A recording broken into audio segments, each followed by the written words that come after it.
The architect of alignment is a framework for the human psyche, designed to reveal the patterns behind your pain and offer a clear path toward healing, clarity, and wholeness. Thank you for watching this video, and I hope you find meaning and insight in the presentation ahead. I originally built this map to help individuals heal and come into alignment, but I realized that for many people, it might feel too complex or take more time than they're ready for, though some will still find deep value in it. What surprised me was discovering how powerful this map becomes when used by organizations, companies, towns, agencies, and systems that hold people. Because when the structure itself honors alignment, it allows the people within it to come alive. Individuals don't have to carry the full weight alone. Systems can be designed to support healing and truth. That's the real shift. Let me start with a question. Do you think a business runs better on alignment or on top-down power? And if you believe top-down power is the answer, if pressure and dominance can change reality, then maybe you don't need anything from me. You've probably already tried persuasion, incentives, threats, even firing, and still the deeper change hasn't come. You've thrown money at them. Maybe it even worked for a while. But pressure and incentives, those are the only two levers top-down power has. And if neither of those works long-term, then maybe you're finally ready to try something else. What I'm offering isn't fluff. It's not ideology. It's how the human nervous system actually works. Have you ever snapped at someone when you didn't mean to? Flared with anger and regretted it? Then you already know we don't control our nervous systems as much as we think we do. The human nervous system isn't a machine. It's a wolf.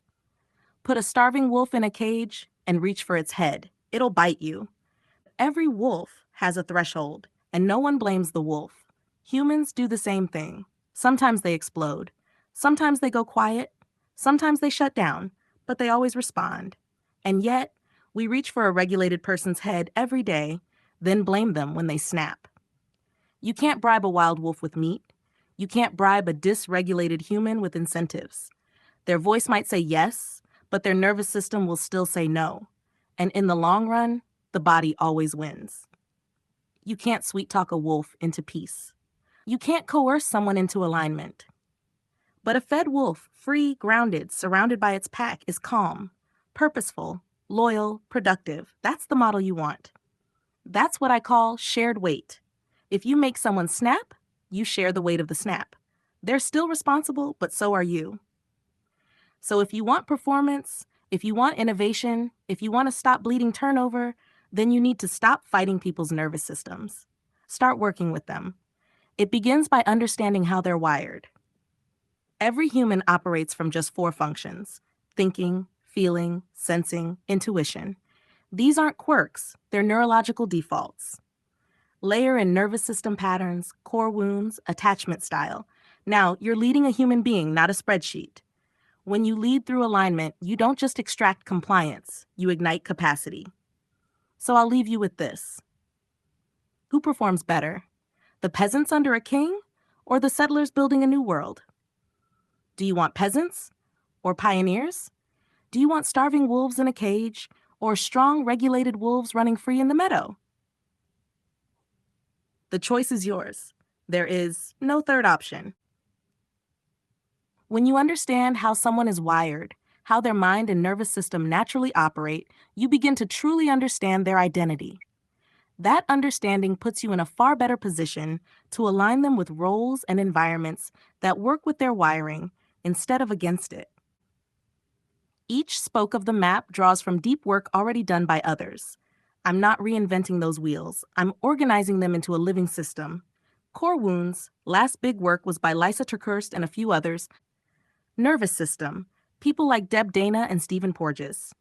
Attachment styles, Sue Johnson and the work from Attached by Amir Levine.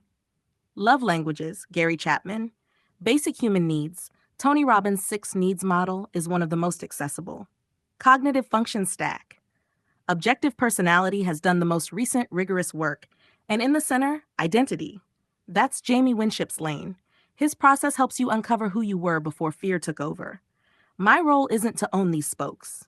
It's to connect them, to create a system where identity is restored, alignment becomes natural, and lives change.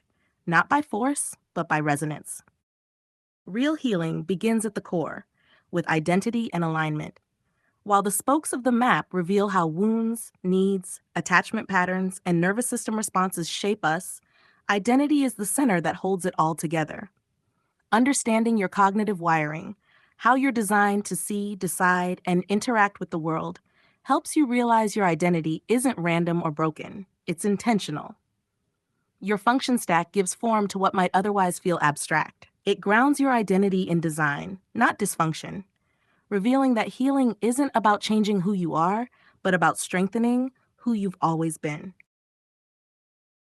Wounds come from relationships, those live on the outer border. The pain travels inward through the spokes like a spider web and weakens identity. When identity weakens, it pumps distortion back out into relationships. It's a feedback loop. But when we strengthen identity, everything changes. We start with the cognitive function stack, the way God designed us. There are only two ways to decide: thinking and feeling, two ways to take in the world, sensing and intuition. Knowing our stack helps us understand how we're wired. Then we add core identity.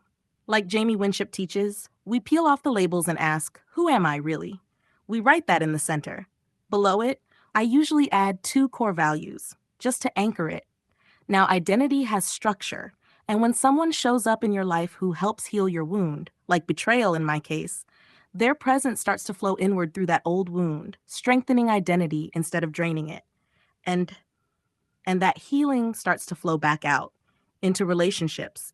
When identity is strong, it lights the ember within, that spark above identity that rises into the alignment line that runs up to the creator.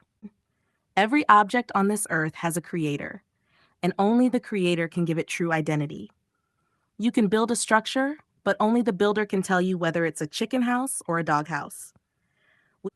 We also do the nervous system work from the bottom of the map, through breath, embodiment, grounding. That steadies the whole system. It completes the circuit. This is how we build lives on truth instead of fear, alignment instead of coercion. Thank you for watching this presentation on the Architect of Alignment. Because of time constraints, I kept it as simple as possible, but I hope it still offered meaningful insight and sparked something true in you. The story of how this framework came into being is a powerful one, and I'm working on creating a video that shares that journey.